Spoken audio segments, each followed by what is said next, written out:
Hello everyone, welcome back to my channel. So ఈరోజు టాపిక్స్లో భాగంగా ఏంటంటే మూర్తిమత్వం అనే టాపిక్ గురించి అయితే నేర్చుకుందాం. ఏంటబ్బా మేడం డైరెక్ట్ మూర్తిమత్వం టాపిక్ వెళ్ళిపోయింది అనుకుంటున్నారా? అవునండి, పోయినసారి నేను 2 యూనిట్స్ అనేవి కంప్లీట్ చేశాను. కొన్ని టాపిక్స్ మాత్రమే బ్యాలెన్స్ ఉన్నాయి. సో డిఎస్కి కంటిన్యూషన్గా మనకు టైం సరిపోవడం వల్ల కొన్ని టాపిక్స్ మాత్రమే కవర్ చేయగలిగాను. అండ్ ఈరోజు వచ్చేసి మనకు మూర్తిమత్వం అనే టాపిక్ని అయితే కంప్లీట్ చేసేద్దామండి. మ్యాక్సిమము ఈ టాపిక్ లేనిదే మనకు డిఎస్సి పేపర్ అనేది ఉండదు. సో స్కూల్ అసిస్టెంట్ వాళ్ళు కానివ్వండి, ఎస్టీటీ వాళ్ళు కానివ్వండి, ఇద్దరికి కూడా సరిపోతుంది మనకి ఈ టాపిక్ అనేది. అక్కడ ఏంటంటే మనకు చైల్డ్ డెవలప్మెంట్ పెరగాల్సి వస్తుంది. సో ఎస్డిటి వాళ్ళకి వచ్చేసి ఆ టాపిక్ అనేది వస్తుంది. బట్ మనకు వచ్చేసి సిలబస్ వచ్చిన తర్వాత మీరు వెయిట్ చేయడం కంటే సిలబస్ కంటే ముందే నేర్చుకుంటే బెటర్ కదా. సో అందుకనేసి ఈరోజు ఈ టాపిక్ని మనము నేర్చుకుందాం. వీడియోని స్కిప్ చేయకోకుండా లాస్ట్ వరకు చూడండి. మరొక విషయం ఏంటంటే నోటిఫికేషన్ వచ్చిన తర్వాత చదువుదాము, పోస్టులు తక్కువ ఉన్నాయి కదా మళ్ళీ చూద్దాము అని ఈ డైలమాలో కన్ఫ్యూజన్లో ఉండే వాళ్ళు మాత్రము వీడియోని చూడకండి. ఎందుకంటే ఒకటి మనకు కమిట్మెంట్ అనేది ఉండాలి. సో కమిట్మెంట్ లేనేటప్పుడు బుక్ ముందరున్నా కూడా వాడు ఏం చదవలేడండి. సో మీరు ఏదైనా అనుకోండి, ఎలా అయినా రిసీవ్ చేసుకోండి, బట్ నేను మాత్రం ఇలానే అంటాను, కమిట్మెంట్తో చదవండి. టాపిక్స్ని పూర్తిగా అర్థం చేసుకుంటూ చదవడానికైతే ట్రై చేయండి.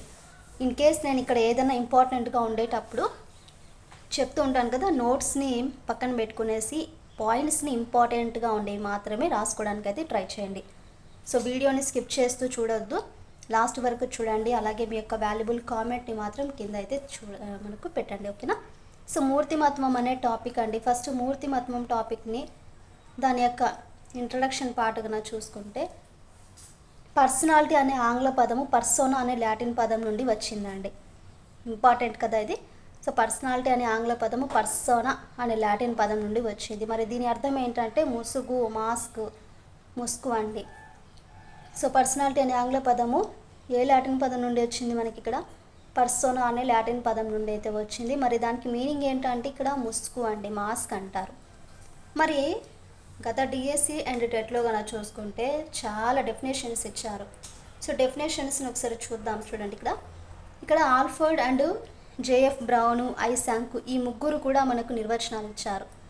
ఆల్ఫర్డ్ నిర్వచనాల ప్రకారం చూసుకుంటే, ఏ మనోశారీరక విధానాలైతే వ్యక్తిని పరిసరాలకు సర్దుబాటు చేసుకునేటట్లు చేస్తాయో ఆ శక్తుల చైతన్యపూరిత లేదా గతిశీలక నిర్వహణయే ఆ వ్యక్తి మూర్తిమత్వము. చూడండి, ఏ మనోశారీరక విధానాలైతే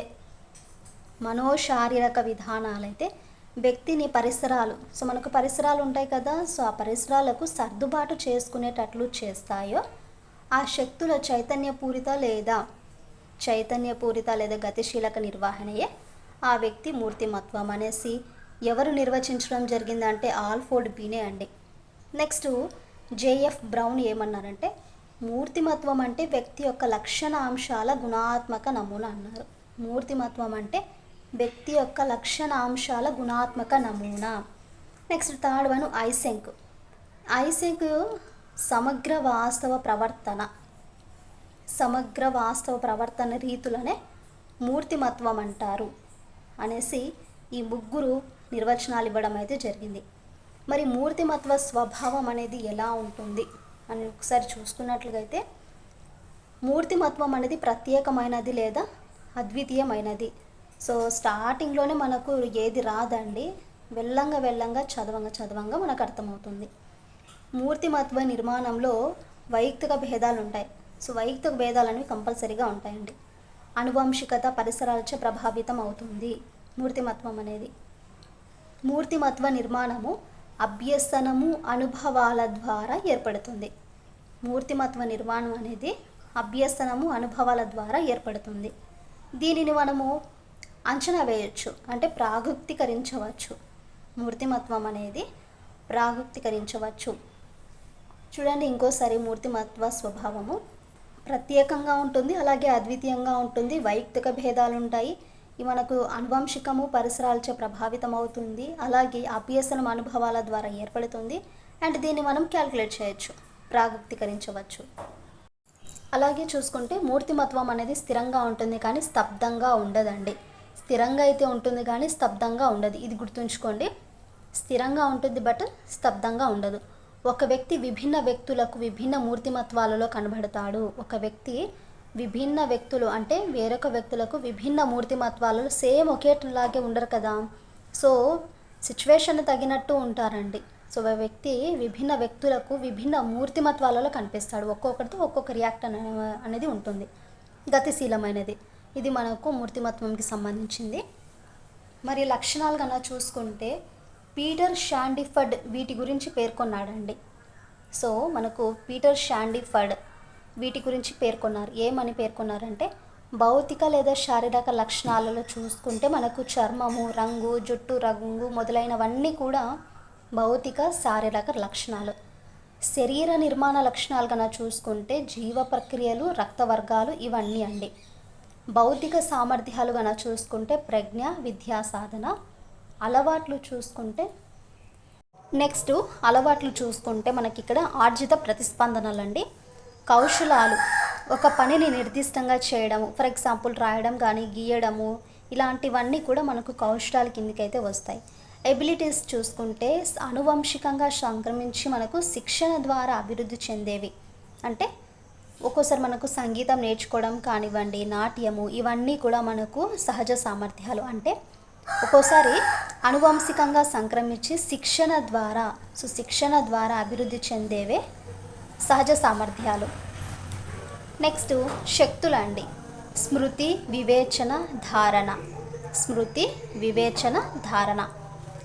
లక్షణాంశాలు చూడండి. ఇక్కడ విశిష్ట ప్రవర్తన రీతులు. ఎగ్జాంపుల్ కోపము, ఏకాకిగా అంటే ఒంటరిగా ఉండడము, ఇవన్నీ కూడా లక్షణాంశాలు.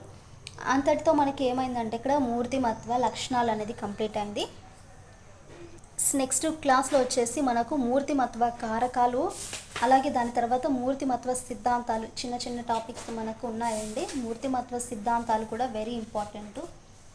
అందులో మళ్ళీ ఉపగమ సిద్ధాంతాలు అండి. లైన్ టు లైన్ మీరు టైం ఎలా ఉంది కదా, సో లైన్ టు లైన్ మీకు టెక్స్ట్ బుక్స్ని చూపిస్తూ వివరించడం అయితే జరుగుతుంది. సో క్లాసెస్ని రెగ్యులర్గా ఫాలో అవుతుండండి. మరొకసారి చెప్తున్నాను, మీరేం ఫీల్ అవ్వద్దండి, ఎందుకంటే టు బి ఫ్రాంక్గా చెప్పడం అయితే నాకు అలవాటు. క్లాసెస్ మీకు నచ్చినట్లుగా అయితే మన ఛానల్ని లైక్ చేయండి, షేర్ చేయండి, అలాగే సబ్స్క్రైబ్ చేయండి. ఇంకా మీరు నా నుండి ఏదైనా క్లాసెస్ని ఎక్స్పెక్ట్ చేయాలనుకుంటే కింద కామెంట్ అయితే చేయండి. పాసిబుల్ అయితే మీకు అప్లోడ్ చేయడానికి అయితే ట్రై చేస్తాను. ఫస్ట్ ఇయర్ బుక్స్ అయితే నేను తీసుకోలేదు. ఇన్ కేస్ తీసుకున్న తర్వాత టాపిక్స్ అనేవి ఏం మారలేదు అనేది ఒక వీడియో అయితే చేస్తాను. అండ్ ఏం చదవాలనేసి కూడా కొంతమంది కామెంట్ అయితే చేస్తారండి. సేమ్ యాజ్ యూజువల్గా 6th నుండి ఇంటర్మీడియట్ వరకు లైన్ టు లైన్ చదవండి. అకాడమీ బుక్స్ మీ దగ్గర ఉంటాయి కదా. So psychology and PIE and GK and current affairs ఉంటాయి. So daily news paper follow అవ్వండి, లేకుంటే గూగుల్లోకి వెళ్ళి అక్కడ మనకు జీకే అండ్ కరెంట్ అఫైర్స్కి సంబంధించిన ఇన్ఫర్మేషన్ ఉంటుంది. సో ఆ డేటా అంతా కలెక్ట్ చేసుకొని చదవండి.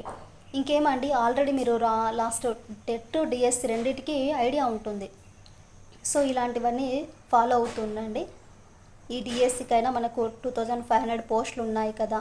సో ఈ సెకండ్ ఒపీనియన్ అనేది లేకుండా చేసే పని చేయాలి మనం, తర్వాత ఫలితం ఆశించాలి. సో ఇదండి ఈరోజు చిన్న వీడియో. ఐ హోప్ మీకు వీడియోలోని ఇన్ఫర్మేషన్ నచ్చినట్లుగా అయితే please to like and share, subscribe to my channel.